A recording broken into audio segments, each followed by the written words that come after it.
Welcome back to another episode of the weekly RIP report on the Shattered Skies Starmade Hardcore Survival Server.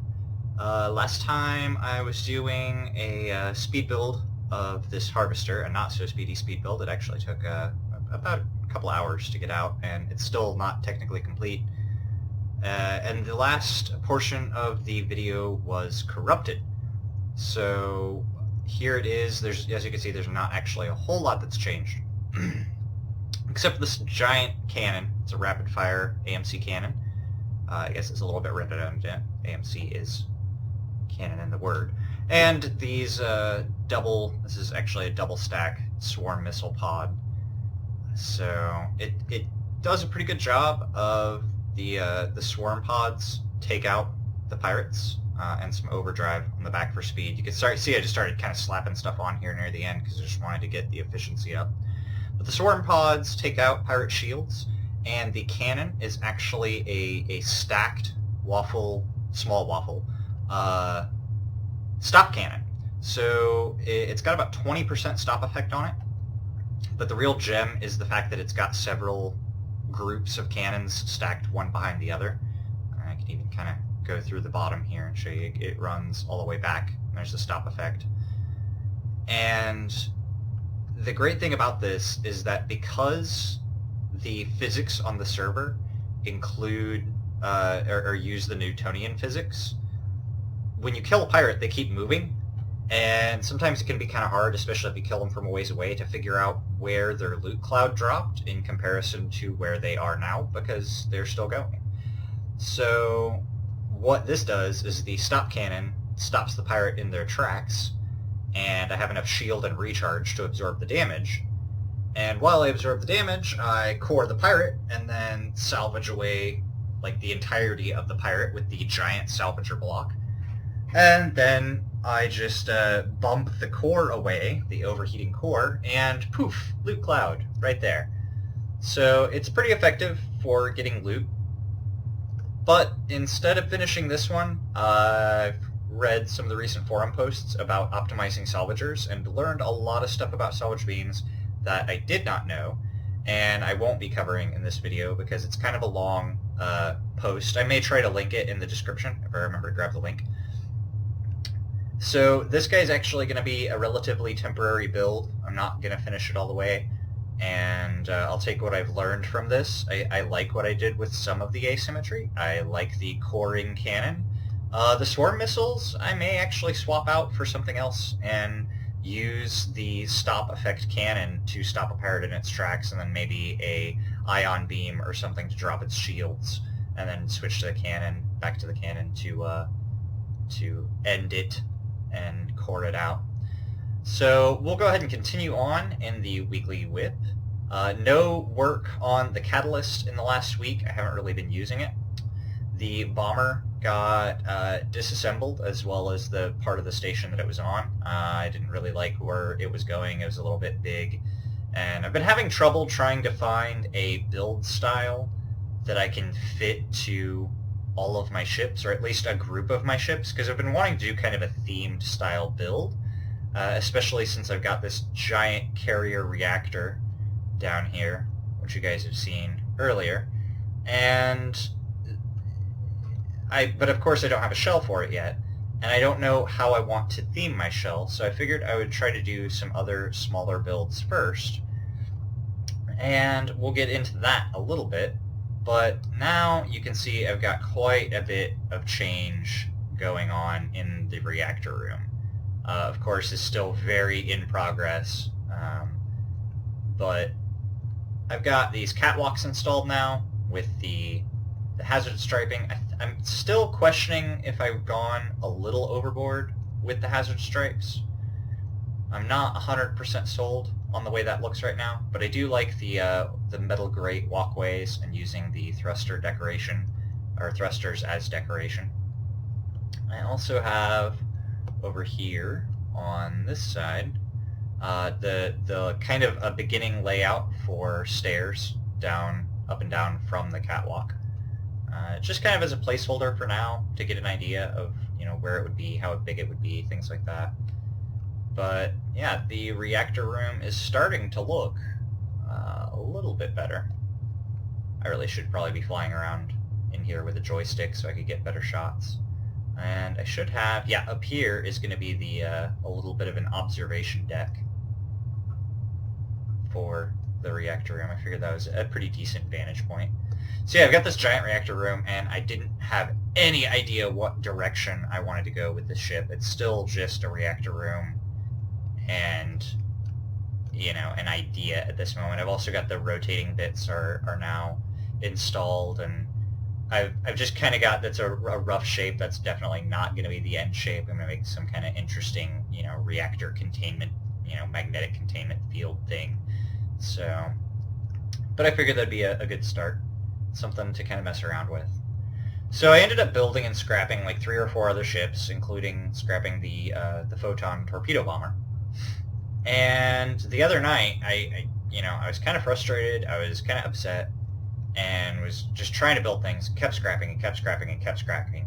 And all of a sudden, I built something really, really quick, and it ended up looking amazing, and I didn't get a recording of it, and it's actually one of the first things that I've pretty much completed without getting any, you know, work in progress updates on. So I figured I had to stop and get some views on this and stuff. So this is a fighter. It's got about 20,000 shields. It's a medium fighter. It's not a heavy super fighter or anything like that. And it has 2 anti-missile turrets, one on each side. It also has a jump drive and I believe some overdrive effect. I can't even remember at this point. And stop AMC cannons. So again, this is kind of taking the theme that I started with the salvager of using rapid fire cannons to have a stop effect and applying it to something on a smaller scale. And this is now the Photon fighter. So aptly named, one, because it's got this kind of nucleus core and this hovering back armor. I kind of wanted to go for something sleek and advanced without being like alien advanced. So, and I don't know, this power tendril or something, this glowing effect. I liked using the crystal with the ingots, so you get that kind of that hot metal effect at the end. And I haven't seen a lot of people do checkerboards, which I really liked the sparse use of checkerboards with Battletech miniatures. People who painted Battletech miniatures back in the day, and Robotech, and actually not so much Robotech, more Battletech and CityTech, there we go. Using checkerboards in sparse places was a really popular thing in the early 90s for doing Battletech minis with. So I figured, you know, as far as a lot of color combinations, I didn't want to do a solid flat color, but I did like the way that the checkerboard kind of came out and added a splash of color to something. I didn't want it to be super heavily colored, but I also didn't want to just stick to black and white. So that's kind of where that design philosophy came from. And I feel like it has a good balance of wingy bits to flat surfaces. It doesn't have a lot of like carved in surfaces because it's really small. The fighter is actually 11 high, so it fits into a really thin docking bay. And I think that's what I'm going to do with all of my smaller ships in this theme, is keep them thin, but kind of wide and maybe even kind of long. I'm thinking like 50 by 50 by 15 is probably going to be my maximum build size for medium class ships. And I haven't done any light class stuff yet, but I did go ahead and start a second ship in the same vein, and this is going to be the I don't remember what its name was. I don't remember if I stuck with the Neutron or if I went with something else, but this is the, I might have done Neutrino. So this is the bomber class version of the same ship. And these floating armor plates are actually to help protect the core from the back, because the core is in the pilot's dome there.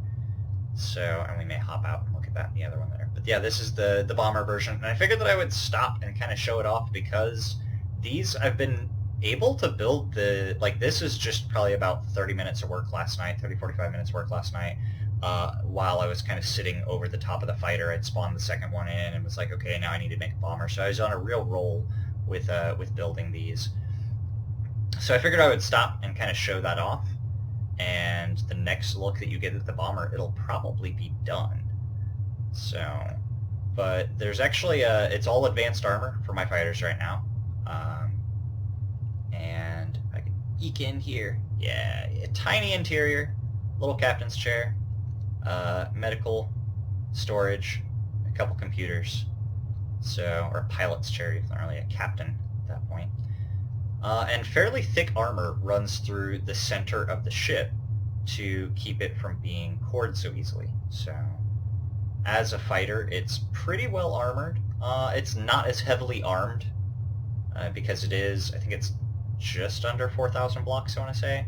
So it's mostly shields and armor, and then some light cannons on this model, and again, the anti-missile turrets to deploy these as kind of a screen, and then the bombers can run behind them, and the bombers should hopefully be where some of the real damage of the fighter wings come from when dealing with larger ships. And that's the hope anyway. So, as far as that goes, there's not a whole lot else to tell.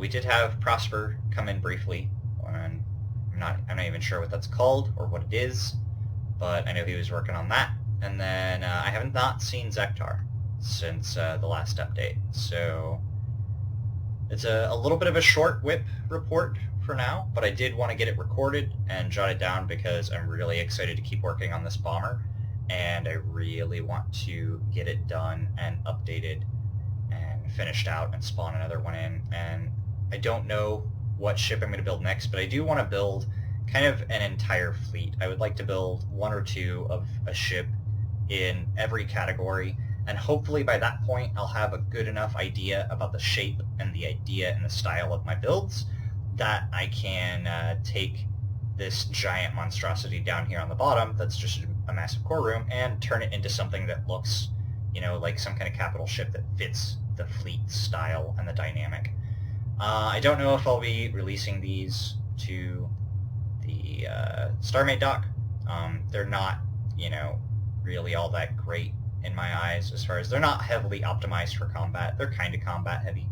But there's a lot of systems that you have to cram into a small space, so getting a really good all-around ship, especially because these have jump drives right now, and I'll probably be removing that if I end up swapping them over to be used as drones or something like that. I'll remove the jump drive and the overdrive modules and probably swap it out for more shields or stronger cannons. But for now, it's kind of an all-purpose ship. I wanted to be able to fly it around and kind of show it off at other people's bases and things like that. And I couldn't help but spawn two of them in just to see what they look like next to each other. And I think they look pretty darn good.